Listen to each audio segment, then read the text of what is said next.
Hi.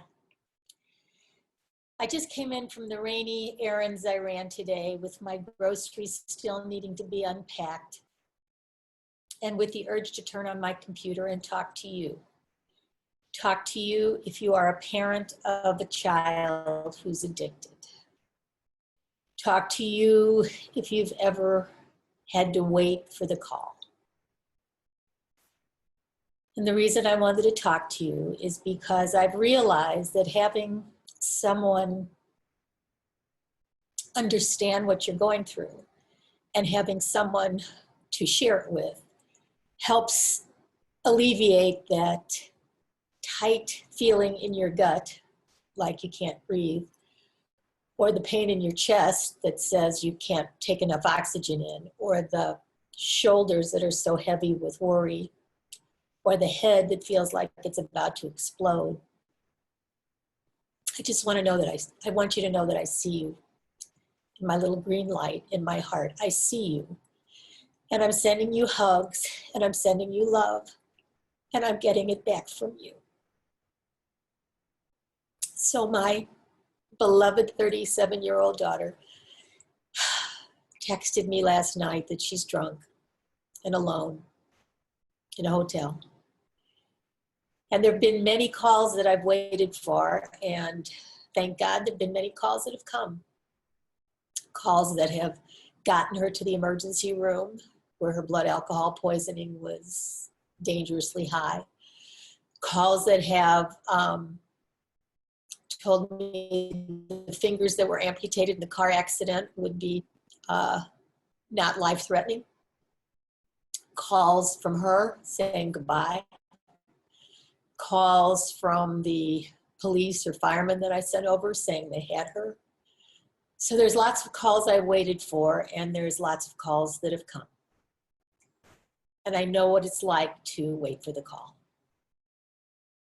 So I thought I'd reach out to you to commiserate and embrace the not knowing, because we don't.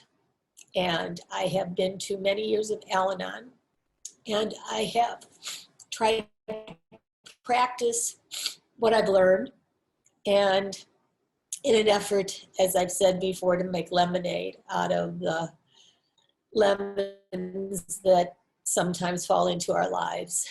Sometimes I feel like part of the purpose is to either write about it or film about it so that other people who are going through what I've gone through can either articulate it or feel seen by it, or in some way feel a camaraderie that we're not totally alone.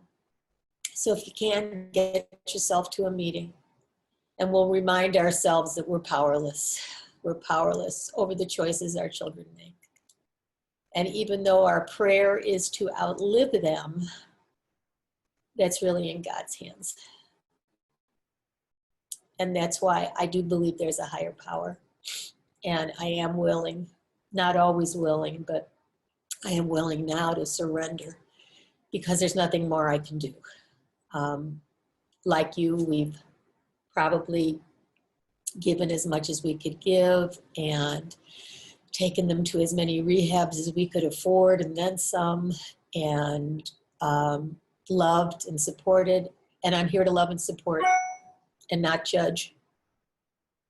But I do need to acknowledge what it's like to wait for the call. Because if I don't acknowledge it,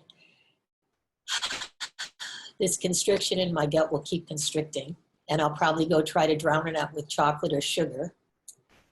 Maybe I'll turn my computer back on and work many, many, many hours in a row so that I won't have to think or feel. But whatever I choose to do, I don't get to the feelings.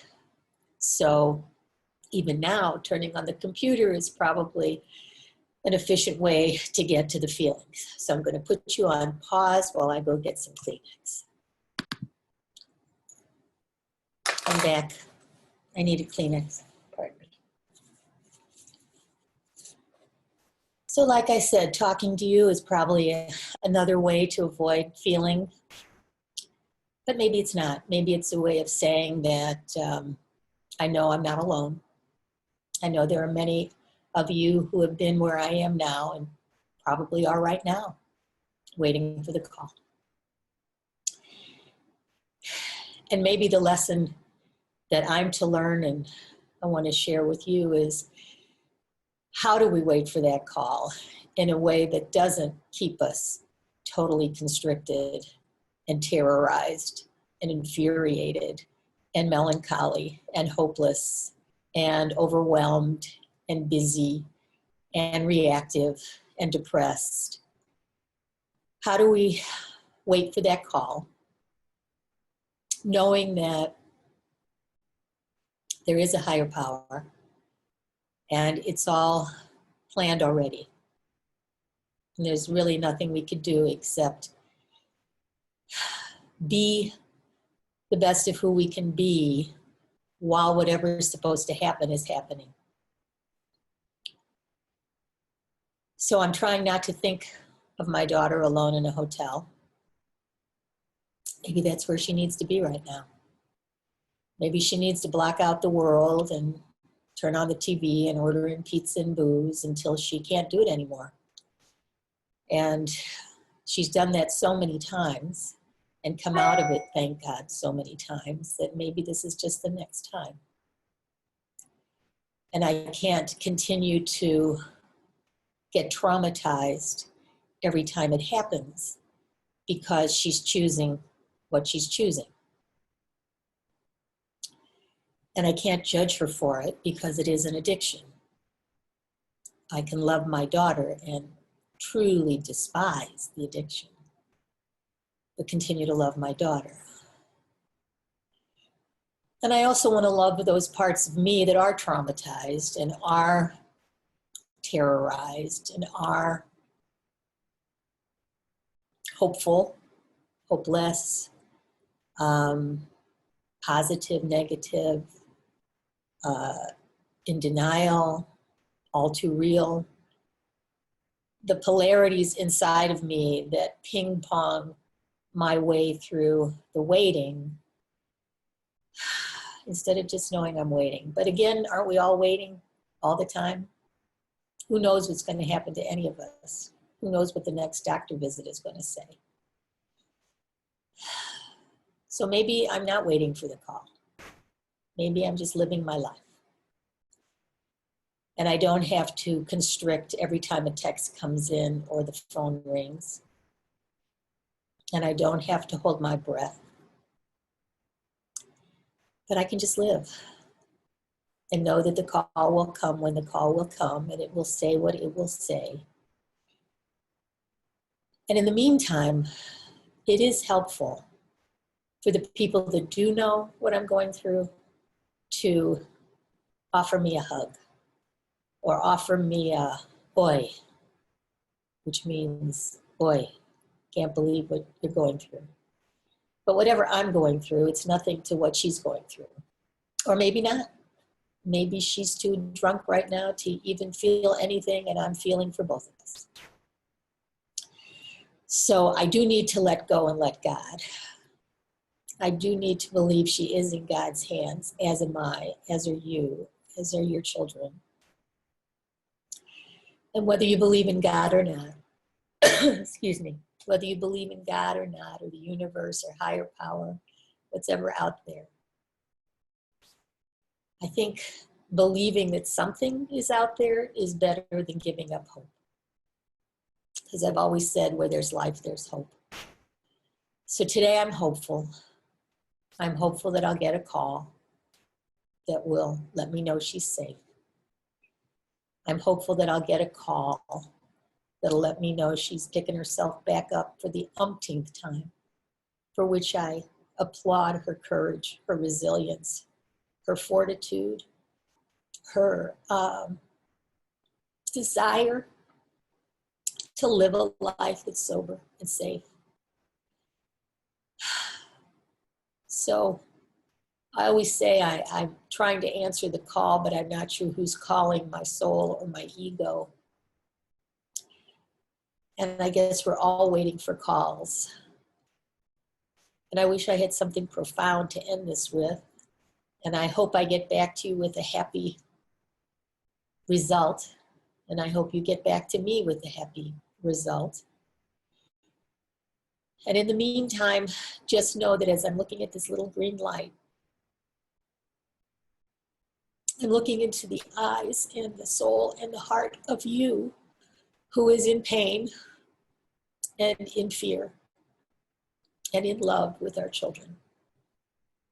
And I want you to know I see you and I love you, and I'm sending you hugs and prayers to you and to our children with hopes that, God willing, they will find their way to happiness and fulfillment and joy and love and peace and abundance and all that we wish for them. That, God willing, they will bury us instead of the other way around.